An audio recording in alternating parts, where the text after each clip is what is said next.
the king of the world. Hold it. I'm pretty. Hold it, you're not that pretty. I'm a bad man. Wait. I shook up the world.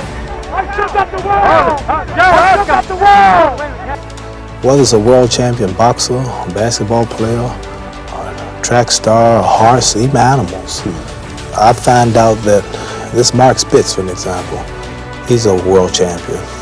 But what made him the world champion was that he seemed to, at the right time when the pressure's down, at the last few yards, he can get that lead, or he's got enough left to make it. I fought Ken Norton, my last fight. The fight was even up until the last round, but I had something that he didn't have, although I'm much older, and that was the last-minute kick.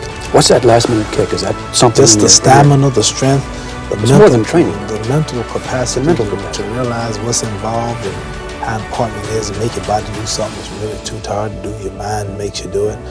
Mark Spitz, this Olympic track star I was mentioning, he wasn't that much greater than all the people in the world, but sometimes he won by just that much.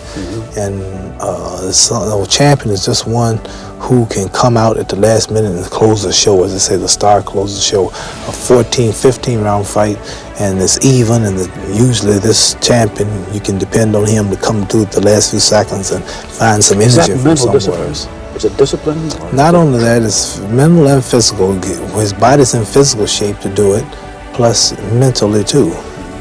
He's got himself in condition where both fellas may be, sometimes the will can outdo the skill. And sometimes a fella's will is stronger than the man who's actually better physically, and the determination and weakens the other man just to see him so determined. You know, I'm sure Henry will tell you, any fighter that knows what's happening, you really can't plan a fight when you're meeting a man you've never met before, right?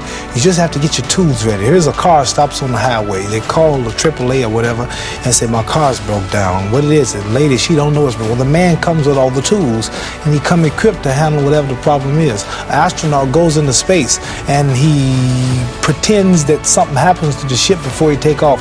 He gets out and he works on it. He's not looking for something to happen, but it might happen. So I just had everything ready. Now, after the first round, being here with a top professional, a man so great, had so many knockouts, never been defeated, never been even scratched, I didn't know really how good he was. So I had to come in, actually a little nervous, and with everything ready.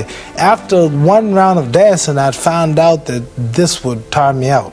So I would have to resort to ropes. I figured that out after the first round. So I said, I'm going to go to these ropes, and I'm going to let this man throw everything he can. Let him tire himself out. It might look like he's winning, and if he don't hurt me, I'm going to stay here. But if he should be as great as they say he is, if he hits as hard as they say he hit, when he hits you and breaks your arm, he knocked out Joe Frazier, I couldn't do it, knocked out Ken Norton. He was a big, bad giant before the fight, you remember.